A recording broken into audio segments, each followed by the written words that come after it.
La genèse d'Eventbrite, on commence en 2006, un peu par hasard en fait. Kevin, mon cofondateur, venait de quitter la boîte qu'il venait de fonder auparavant et se posait la question qu'est-ce qu'il allait faire après. Il a eu cette idée de penser au monde de l'événementiel où apparemment il n'y avait pas de solution. Il était en contact avec quelques organisateurs qui utilisaient papier, crayon et puis Excel pour gérer leurs événements, envoyer les invites par email. C'était vraiment pas top au niveau technologique. Kevin était aussi investisseur dans PayPal au tout début, donc il a vu un peu la combinaison de ce qui était un peu la mode self-service, des trucs que les gens peuvent gérer eux-mêmes sur le web, ou après plus tard sur mobile, ce qui vraiment se développait bien. La combinaison de ça avec PayPal pouvait nous permettre de créer un outil qui soit performant et qui s'adresse à une grande quantité d'organisateurs potentiels. Alors, on ne savait pas exactement le quantifier, ce long tail de l'événementiel, mais on voyait que c'était un besoin assez universel.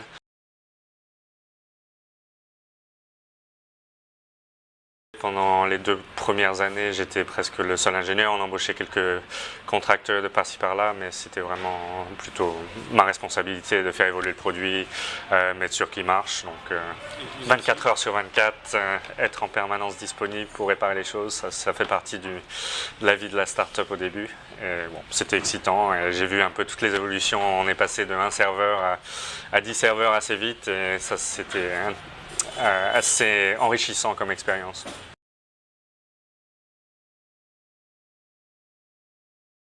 On a bootstrappé pendant 2 ans, après on a levé un fonds d'angels et finalement en 2009 c'est là où on a levé notre premier fonds de 6,5 millions avec Sequoia, qui pour nous était vraiment la validation qu'on avait potentiellement un marché assez important pour qui s'y intéresse, parce que Sequoia n'investit que dans les boîtes qui peuvent atteindre 1 milliard de ventes un jour ou l'autre. Puis ensuite la croissance, après qu'on lève cet argent de Sequoia, on commence à embaucher beaucoup. Fin 2009, je pense qu'on est une trentaine déjà.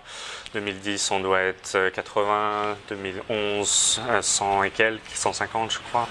Et puis bon, ça continue comme ça. Et puis, mi-2011, on commence à lever beaucoup plus d'argent. On lève 20 millions l'année d'avant, 50 millions, pour pouvoir nous promouvoir à l'international.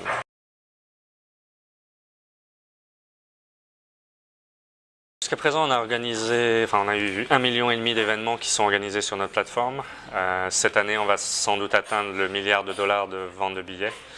On a des centaines de milliers d'organisateurs à travers le monde. On a encore une grande partie du marché à capturer, qui est toute la partie de l'événementiel un peu plus organisé, les théâtres, les cinémas, les stades, etc.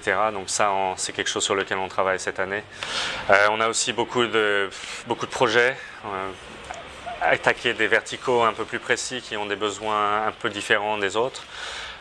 S'étendre à l'international. On vient aussi d'acheter notre boîte Lanyard qui est plus la découverte sociale de l'événementiel, qui va nous aider aussi à faire cette partie discovery qui est très importante pour nous. Donc, devenir l'application de choix que vous utilisez pour trouver n'importe quel événement qui peut vous intéresser surtout. On essaie de rendre tout ça seamless, que vous n'ayez pas à choisir quels sont vos intérêts. On va les apprendre au fur et à mesure de votre expérience avec notre produit et on va en déduire les choses qui vont potentiellement vous intéresser dans le futur. Donc ça, c'est vraiment un but qu'on a précis et clair, de devenir l'application d'événementiel que tout le monde utilise.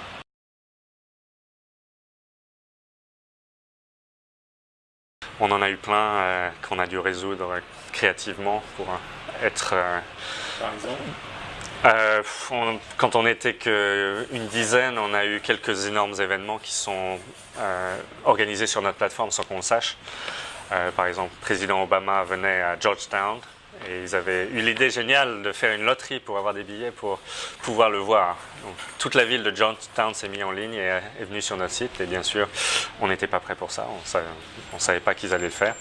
Donc c'est ce genre de choses où on se met en mode d'urgence. Il faut trouver une solution pour que tous les autres événements ne soient pas affectés. Mais on n'aurait pas pu arriver à faire tout le travail qu'on a fait après ça pour rendre notre système scalable sans avoir eu ce problème.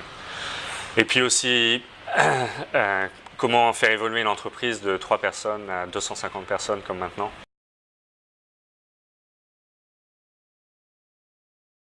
Je pense qu'il y a deux facteurs qui ont été critiques pour nous. C'est la chance, déjà la chance de se rencontrer, la chance d'avoir une idée intéressante à un moment précis, et le timing.